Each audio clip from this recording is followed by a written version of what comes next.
So hello there everyone and welcome to my channel. So today is April the 15th. What's significant about April 15th? Well, for starters, on this day in 1970, Glasgow Celtic became the undisputed champions of Britain by beating Leeds United at Hampden Park, grabbing themselves a place in the European Cup final. But more importantly than that, April 15th marks my 6-month anniversary on YouTube. Build it and they will come. Yeah, right. That famous misquote from the movie Field of Dreams certainly does not apply to creating a YouTube channel. There's a little bit more to it than just taking a bunch of nice pictures and sticking them into a video and hoping that you're going to get thousands of subscribers. I started this channel back in October after losing my job, and I spent some time watching photography videos on YouTube. Guys like Gary Goff was one of the first that I watched, and then guys like Thomas Heaton and Simon Baxter, to name a few. And to be honest, I thought I'd have a lot more subscribers by now. Here's a little clip from that first video at the Paulette River in Elgin in New Brunswick. You'll find the audio was terrible. I was using the built-in mic on the camera. So, first YouTube video. Reason for that, I've been doing photography for a very long time. Recently got made unemployed about a couple of months ago. So it's I think that was the motivation. For the last couple of months I've been kind of immersing myself in YouTube there. Not lazy sitting in front of TV watching YouTube, but really trying to educate myself a bit more about landscape photography. The first guy I really got interested in was Gary Goff. Awesome website, photography without the bullshit, so that really struck a chord. None of that bullshit stuff, right? So Gary's stuff is amazing. He really educates people and explains stuff in great detail, and his work is awesome. Obviously that led me to follow other guys and see what they're doing. Thomas Heaton, Nick Page, Adam Gibbs, Photo Tripper. Why I came to this spot though was, when I was here before, that piece of rock right over there, absolutely stunning, pure dead brilliant by the way. The colour in the rocks, the light was hitting the water, reflecting on there, and I got a really good shot. I came back because I think I can improve on that shot. The textures, the colours, just like I say, pure dead brilliant, amazing. So that's kind of what I was going for. They put the long lens on so you can get the shot I've been after here with these rocks.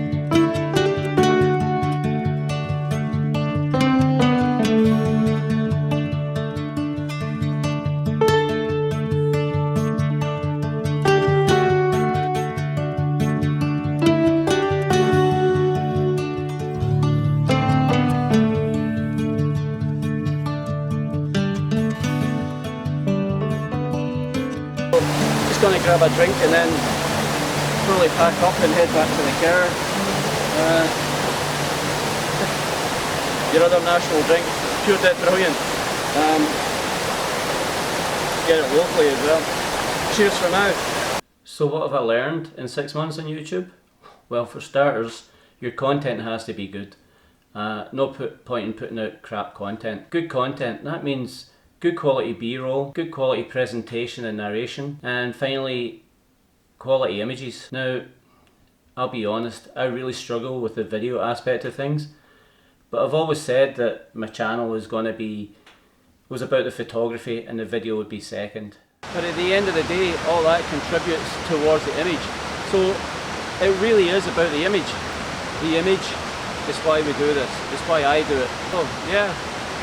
A little bit of a rant there I guess, but oh yeah, it's about the image. Now that's no excuse for poor video, and like I said, I do struggle with the video from time to time. My video presentation is not the best, but I think my images are not bad.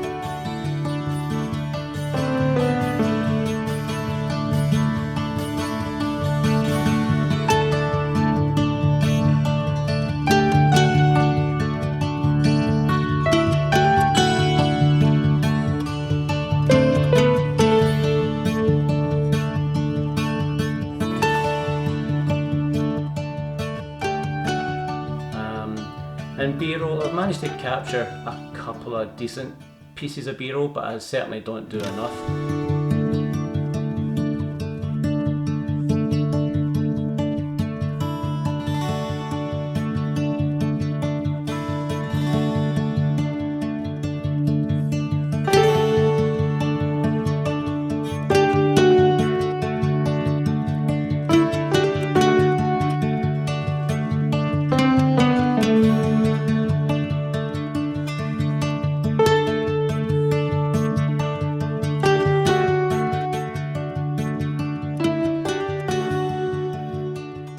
going forward, that's what I really aim to do.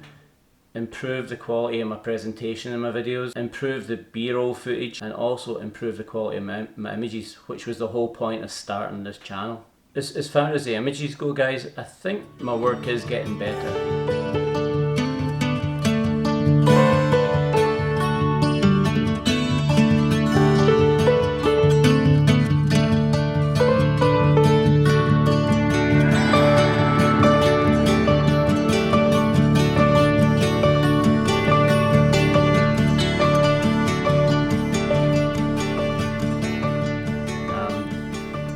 I've certainly learned a lot from watching guys like Gary Goff, Simon Baxter, Thomas Heaton, Adam Gibbs, Nick Page, and all the rest of them. Those are the famous ones, but there's lots of other not so famous people that I watch and learn a lot from.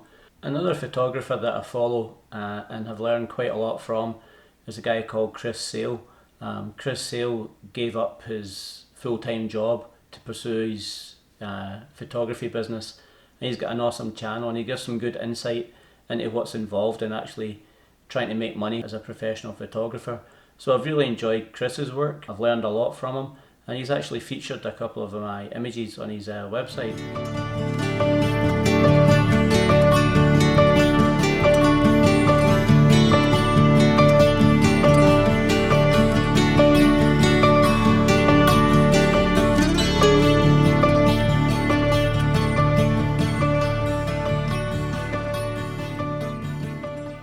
So thanks for that, Chris. Another guy who deserves a mention is a guy called Julian Baird. The Julian Baird's got a fantastic channel and he's done some great projects, and you may have seen some of his bookshelf reviews. His bookshelf reviews pointed me in the direction of the 52 Assignments in Landscape Photography book, and I've been using that as a platform for my work, although with the situation around the world there's not much landscape photography going on. It's kind of hit the stumbling blocks right now. To be honest, there's way too many guys that I follow and learn a lot from to list them all on here. But guys, let's not forget the ladies. Lynn Luxon-Jones does some awesome work around the UK, and she's also done some travel videos too. And it's certainly worth watching, and I've learned a bit from her too. And a fellow Scottish photographer who recently featured one of my pictures on her video.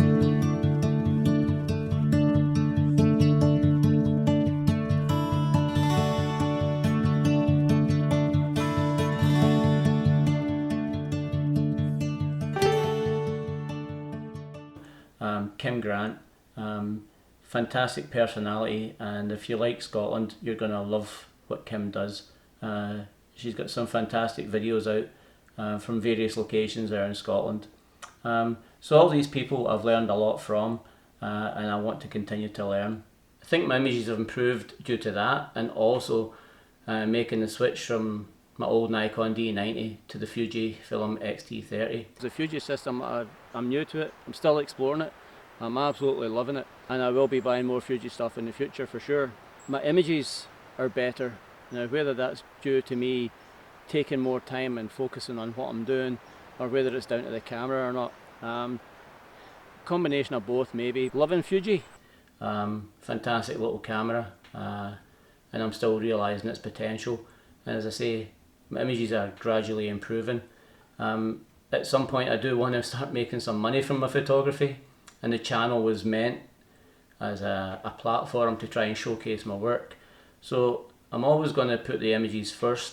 It really is about the image, and the video second, but I will try and improve the overall presentation of the videos. Hopefully you'll notice that. I think another thing that's important when you're creating a photography channel on YouTube is don't try and pass yourself off as an expert. I'm not about that. I'm about going out and trying to improve my photography, and you guys are coming along for the journey. Don't preach to people. Leave the teaching to the guys that are recognised as experts. So what I'd like you to do now, sit back, enjoy a few clips of my 6 months on YouTube.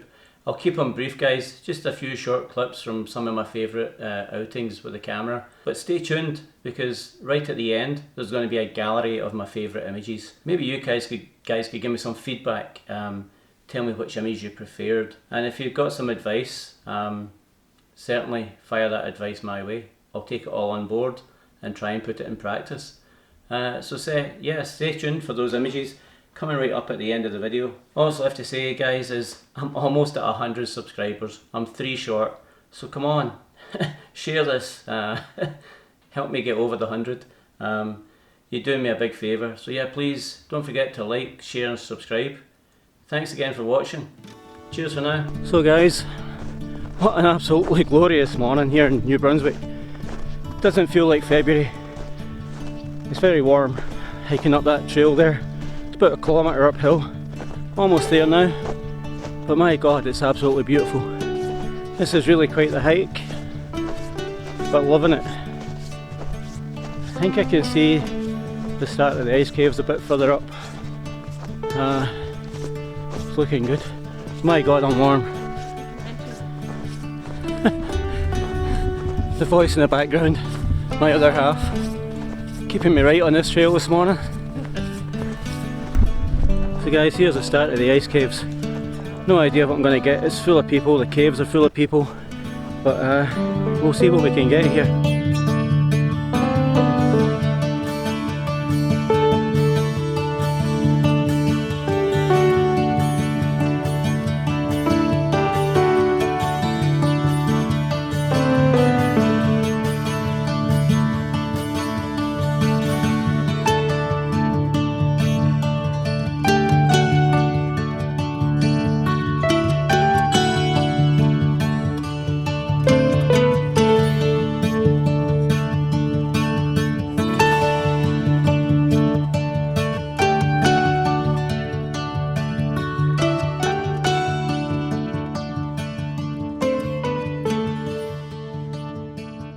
So guys, I don't know how good this mic's going to be.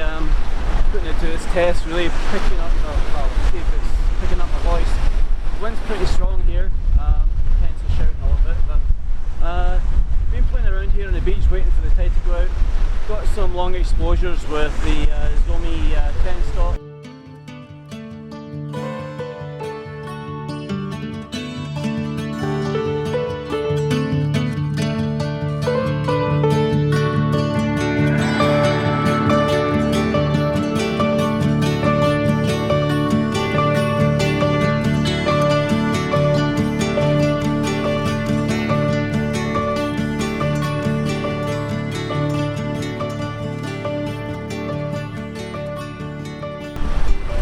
Came for the round tree that I mentioned in the video earlier is way over there, right on the bank over there at the bottom of those trees, and I think the tide's kind of away from there now, so I'm going to start heading back over there and see if I can get the shot that I came for. Yeah, pure dead brilliant day. Loving it. Can't say much more. So here's a composition I came across last time I was down here. It was just a few days ago when I was shooting for my previous video, which was Get Close. It's just lending itself to a longer focal length. I'm thinking actually a black and white, but there is some colour in the front there. There's a tiny bit of red there, I think some dogwoods and there's some grasses there too. So that give a bit of interest at the base of the frame. But I'm thinking a square crop with those kind of contorted branches there that you can see. It's very Thomas Heaton or Simon Baxter. Not that my image is going to be that good, but you never know. Give it a try. So yeah, I'm thinking stick a 55 to 200 on, zoom in, get a really nice tight frame and probably a square crop.